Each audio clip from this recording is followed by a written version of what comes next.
woke up this morning with my mind set on freedom. I woke up this morning with my mind, Lord, set on freedom. I woke up this morning with my mind set on freedom. Hallelujah, hallelujah, hallelujah, hallelujah. But it was young people, and they seemed not to. They seemed to have been not afraid, and we were risk takers. That's what we were when we were. And I saw that SNCC was. We were risk takers. Mm-hmm. We would do stuff, and people, Dr. King now would be going, just looking. Because we were not afraid to challenge nobody or to do nothing. I always ask Mama, I said, white people got a different God than us. I never did figure that out. I went, what kind of God they got in their church? And I thought it was a Jesus for the white folks and a Jesus for the black folks, a God for the white folks, a God for the black people. And I went, I told Mama, I don't want to go to the heaven the white folks going to. Yeah, it was nice. It was a community then, because everybody looked out for everybody, and adults looked out for the children in the neighborhood. Well, just all of the children. Like if I would do something before I got home, and we didn't even have telephones. I don't know how my mama knew it, but before we got home, she knew it. And they just looked out for us, and we had our own theater, our own little clubs that we could go to. That, we had just for teenagers. We had little clubs we could go in there and buy sodas and dance. But of course, me being Miss Margaret Block, oh, we would go to the Chinese store and buy some wine. Buy us 2 cigarettes for a nickel. That's why we became activists, because of Emmett Till.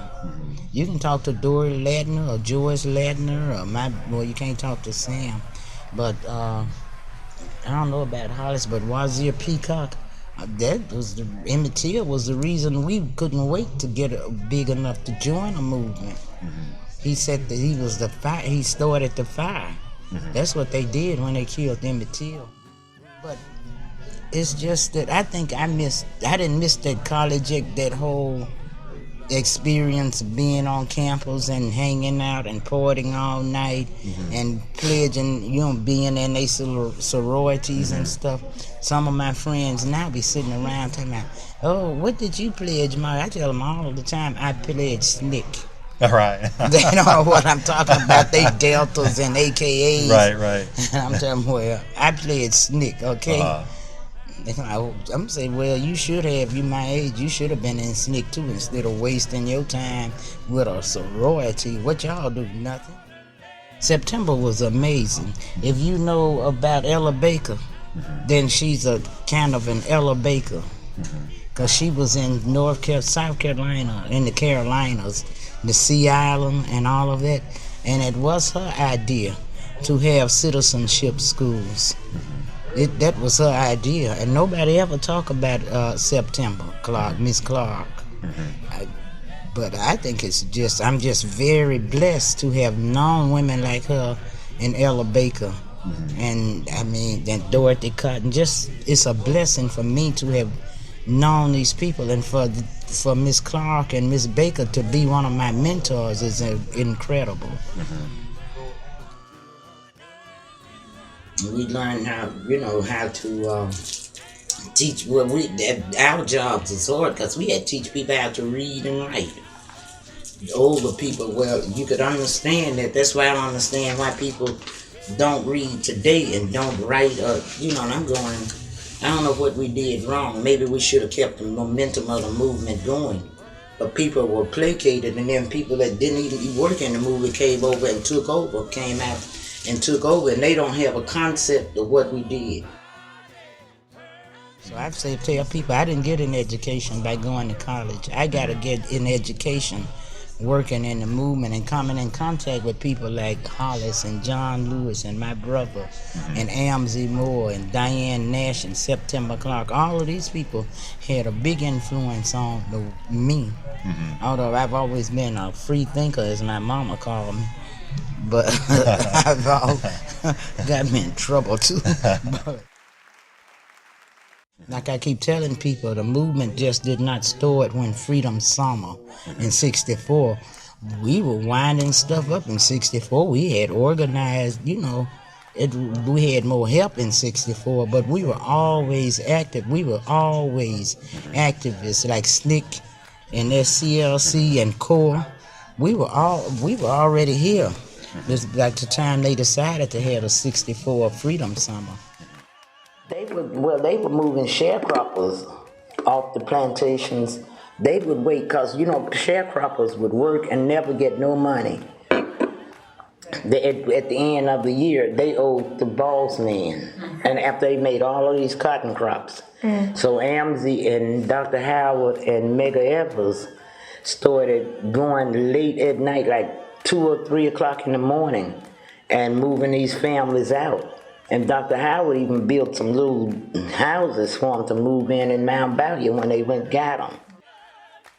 Reverend Story is was the pastor of this church and of the one in Louisville that Miss Hamer belonged to, Williams Chapel. So we would meet here and have our Tuesday nights meeting here. Then we'd go over to Williams Chapel in Louisville and meet on Thursday nights.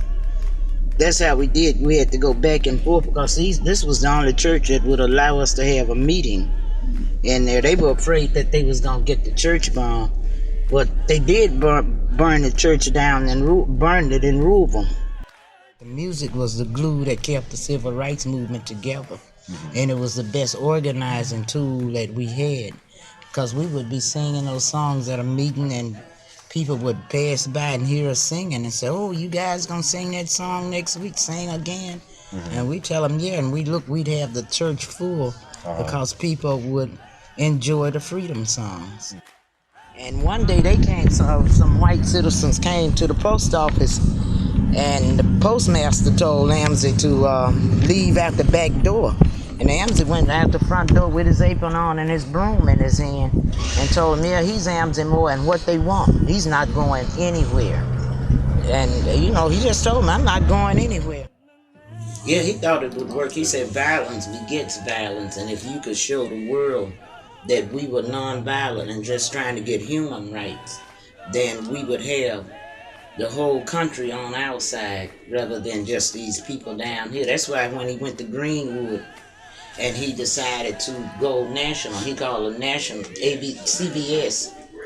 He called them and showed them that how nonviolent, how he was nonviolent, but getting still, they were attacking them over there, like when they shot Jimmy Travis in the head over there. Well, when I first went out there, I was the first person out there. I was working all by myself. So one day I came home, Miss Brew asked me, what did SNCC mean? And I told her the Student Nonviolent Coordinating Committee. And she pulled that big old rifle from behind her chair and said, "Shit, we ain't." They ain't nonviolent. And I went, "Oh, I'm in there now." But Dick Gregory fixed them. He just started bringing all kinds of food. People had never tasted any Velveeta cheese. He sent stuff down here. It was good food. I remember one day we had taken some food out to some people that lived somewhere out in the country, almost out to Skene. And they were sitting up there just sitting around so hungry. When Lois and I got out of that car with all of that food, the old man started crying. He said he was so hungry they didn't know what they was gonna do. Well, like I said, the Brewers, all of them were well armed. So when these clan came down there at night, we were out in the country and we was on this farm and it was one long road. When we came out from the country, they was gonna shoot at us. When we came back, they came down to the road, they was gonna shoot at us. And they were so surprised when we shot at them first. They took off. We had them spotlights. This lady named Miss Essie Brewer, she turned on a big old spotlight, turned it on, and they didn't know what to think of. And when we shot at them, we didn't hear nothing else from them about. They would harass us on the radio and stuff, but we didn't hear anything else about them coming out there to shoot nobody, because we let them know that we were fully prepared to shoot it out with them. We even made Molotov cocktails. Now, one time, that's the time when Stokely was out on the project with me out there in Tallahatchie, and Stokely gonna tell me, we gonna make some Molotov cocktails. We gotta go to town to the gas station. And I'm going, He told me, give me the cash money. We making Molotov cocktails tonight. And I'm looking at him. Never have been nowhere but to Chicago and Memphis and Jackson all my growing up years. And I'm looking at him. Pretty soon I went, Stokely, I don't drink. I don't want no cocktail. I thought he was talking about something to drink. I knew what a cocktail was. Right. But he talking about the Molotov cocktails. Well, some people would find it surprising because, the official ideology of the movement was nonviolence. But in this particular case, you're saying the Brewer family... We made exceptions. Oh, that was just Nick, the student nonviolent. I didn't tell him I was nonviolent. The Stokely, Ed Brown. Ed Brown was out there that night. You know H. Rep. Brown? Right. His brother Ed was out there that night. Yeah, and we were not gonna get lynched. What we look like sitting up there letting them come and just burn us up and shoot us? And we had, oh no, I didn't never believe in nonviolence. I wasn't gonna hit nobody or start nothing, but I was not gonna be a recipient of a bullet or something, and not try to defend myself. My father and them always taught us that self-defense is the first law of nature. Yeah, then I used to have me a little switchblade knife. It kept it in the pocket of my skirts or whatever I had on. And I knew how to pull it out, and I was going to stick a sheriff in the eye one day over there in Tallahatchie County. Because he said what he was going to do to me, and I told him, I'll get you before you get me. And when I popped that knife out, well, that time, we was at the courthouse, so the Justice Department was watching the whole thing, John Doe. So they came up there and told me to go back over there. I went, well, you just saved his life. But then the night of the shootout, they were making Molotov cocktails. And Miss Brewer was in the kitchen too, trying to pull the gas in the bottles, and her hands was shaking, and she was wasting gas everywhere. I'm going, okay. And Ed Brown was looking at me, and he said, do you know if she had set this house on fire, they'd have swore the Klan killed us, burned us out. And it would have been Miss Brewer wasting all this gas up in here. That time I'd left SCLC and was working for SNCC. Yeah. And I came and, was going around people. I noticed every time they'd see me coming and go in the house and close the door. And they didn't have air conditioners. And it was extremely hot. But I kept going, I went, they just scared, I'm going to keep on. If they see me every day, then they'll come, they'll start talking. The third day I was there, somebody came and found me and told me I got to run back over to the funeral home. And I'm going, what happened? What? I got everybody sitting up there looking so crazy, and I'm going, damn, what I do? Good. But I had to, the Klan had put the word out that they were going to get me. I had to get in the back of that hearse and go out on Creek Road with Miss Kegler and hide until somebody from the Greenwood office came and picked me up. And Mrs. Hamo, I admired her the way she just left off of that plantation and didn't look back. The best thing they could have done was let her vote and kept her on that plantation, because she came off of that plantation and brought the world, got attention, the world's attention about what was going on. Well, I guess I was born to do it. I don't know. It's just I'm the type of person that I think injustice in any form is wrong, and I'm going to try to do something about it If it's injustice it's not good for the person that's perpetrating the racism, and it's not good for us that's on the receiving end, because the person that's perpetrating the racism, they are ignorant and they need to get an education. And then on the other hand, we need to get an education. We better start educating our children ourselves and don't trust the public schools to educate them, especially when it comes to their own history. But they'll sentence a black man to jail a long time. And white men, whoever the drug dealers are, that's selling powder cocaine, get off sometimes on probation and community service. This still going on. We can talk about the juvenile justice system, because I work with the Juvenile Center for Justice out of Jackson. And it's bad when a country is going to build jail cells around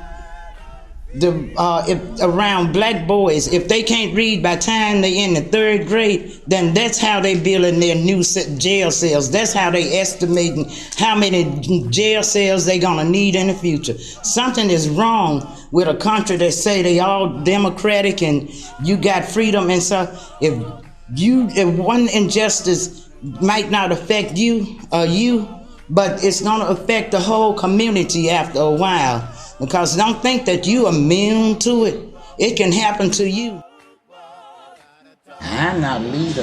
If somebody try to follow me, they're going to be in big time trouble. I don't consider myself a leader. I'm outspoken. And if I see something wrong, I'm going to say something about it, because that's my nature. You can't sit up and see something wrong and not do anything about it. I don't know if you can revitalize a movement that was that great, but you got, like I said today, you got to start living out loud. Mm-hmm. You can't be afraid to go to jail, because if we had been afraid to go to jail, I don't think we would have been successful. And you can't be afraid to get beat up or anything else. I had me a knife with me. I was going to cut somebody up. But I don't, I was somewhere, maybe in Cincinnati, wherever. But anyway, they told me I sound angry. A black lady walked up to me and told me I sound angry. And I'm going, well, damn, when are you gonna get angry? When are you gonna get angry? If you just sit there and don't say nothing, then you giving them your consent to do whatever it is they're doing. So I'm trying to tell all these young people, don't be apathetic about nothing and live out loud. Let people know that you have a voice and you're going to express your opinions and you're going to fight for what you believe in. But make sure you pick the right fight.